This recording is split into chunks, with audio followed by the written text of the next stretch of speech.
Hello and welcome to another edition of the Dinosaur News Center. We bring you the latest in blah blah blah, dinosaurs, blah blah blah, discoveries, blah blah blah. Guys, we need to talk. This is awesome.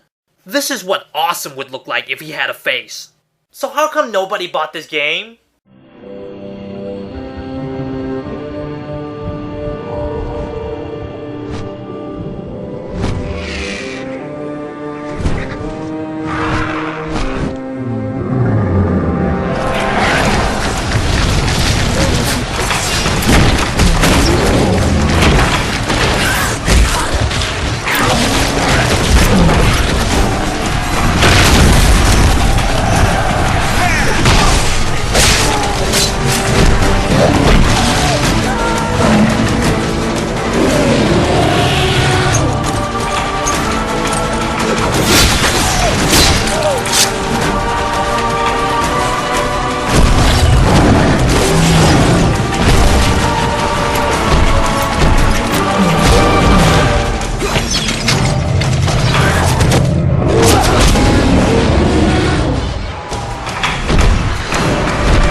This, ladies and gentlemen, is Paraworld, a real-time strategy game for the PC.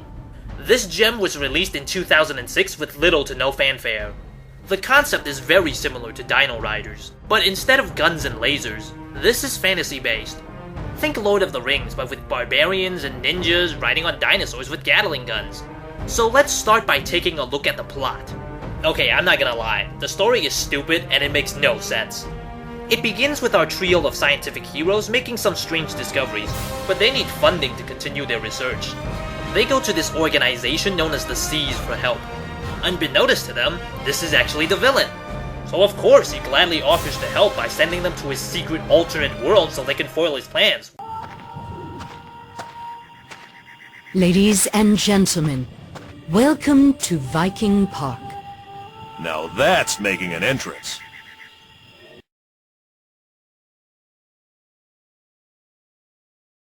I mean, all they wanted was some money to fund their research. And by foil his plans, I mean minding their own business and trying to get home.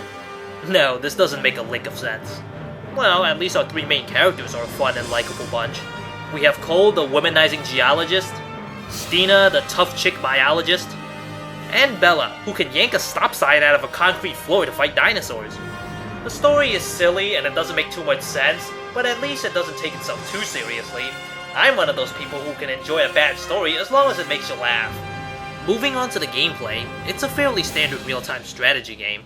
You start building your settlements by gathering resources, like food, stone, and wood. Construct various buildings to improve your settlement, like increasing its technology or the amount of units it can hold, and then start building your own army. Then send out your army and mow down the enemies. There's really nothing you haven't seen before, except for the army controller you see on the left side of the screen. This army controller is the biggest innovation in this game. The army controller will allow you to see what each and every single one of your unit is doing, and locate any unit with a single click. Imagine being in a massive battle with tons of units clustered together, and there's this one unit you want to select. Instead of clicking on that mess, you can simply click on the army controller to give out orders. You can select multiple units just as easily. In fact, I preferred selecting my units this way because I can organize them neatly into groups. This army controller is great, but there is a catch. You can only have a total of 52 units. You are also limited to a certain amount for each of the 5 unit levels. You can only have one unit at level 5, so you better make that unit count. You can always replace that unit if it dies, but it'll take some time to get it back to level 5 again. If your strategy is simply overwhelming numbers, then this might seem like a flaw. The more strategic player will adapt to it by deploying just the right unit at just the right amount. When I play other real-time strategy games, I definitely miss the army controller. Once you've mastered the army controller, you're ready for the game's main campaign mode. You'll be battling through many chapters for a total of 20 or so hours. There's also a good amount of replay value from the 3 different difficulty levels, and the storyless skirmish mode. The skirmish mode alone offers 20 or so maps to play. You can set a variety of rules like the amount of enemies, fog of war, or even diplomacy. You'll definitely get your money's worth from this game. The biggest flaw is the lack of variety in mission objectives in the campaign mode. There are story elements integrated into the missions like rescue hostages, unblock a river, or find someone, but in the end, they are all completed by destroying the enemies.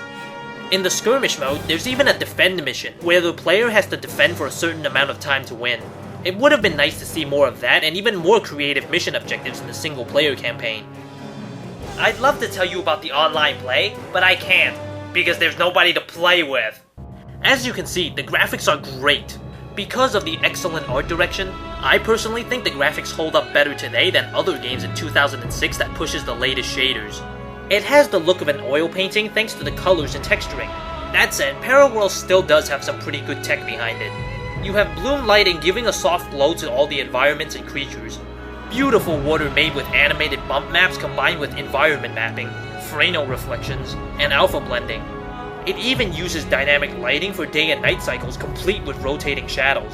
Criticism ranged from poor animation in real-time cinematics and poorly compressed pre-rendered videos, which is strange seeing as how the entire game only takes up 3 GB on a DVD. Some of the character models also suffer from low polygon count, which could have benefited from better use of normal mapping. In fact, I didn't even know the characters had normal mapping until I saw a makings video from the developers. All in all, I feel the good far outweighs the bad. The best part is you can run this game with a pretty weak video card. I was able to run it relatively well with a GeForce 6150 LE. You'll definitely want to turn down shadows and grass for that though. My upload speed is pretty low, so I can't make this episode into HD. I will, however, upload some high quality videos into my account, so keep an eye on them. Those will show off the graphics much better than this review. There's really not much I can say about the music other than the fact that I love it. You can hear samples of the music throughout this review. The music fits the mood of the situation, like when you're in a jungle, it really makes you feel like you're in a prehistoric jungle. When an intense battle happens, it really gets your blood pumping. Beyond that, you can just listen to the samples and judge for yourself. There's a huge variety of sound effects and lots of roars for all the different creatures, not just dinosaurs. And lastly, the voice acting is solid. It won't win any awards, but the actors do a competent job in it. To sum it all up, it's a fun game with a cool new feature, a lot of replay value, and lengthy campaign. I give it an 8 out of 10. The graphics are excellent and they still hold up today. This game can run on a very modest hardware. I give it a 9 out of 10. The plot is nonsensical and it doesn't take itself too seriously. The plot's not all that important in a game anyway. I give it a 7 out of 10. The online play is, I don't know. I give it a 48 out of 10. The sound and music are also excellent.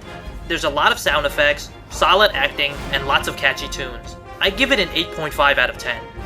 Finally, I give Paraworld an 8.5 out of 10. It's a solid strategy title that should appeal to strategy players, and there are features that are great for newcomers to the genre. It has its own unique features to help it stand out, and not just because it's a strategy title with dinosaurs. And that's Paraworld in a nutshell. The game was a flop, and developer SCK went out of business soon after. Before we wrap up this review, there's something I need to warn you. Paraworld has some compatibility issues with Windows 7. Luckily, there is a community patch that fixes all these problems.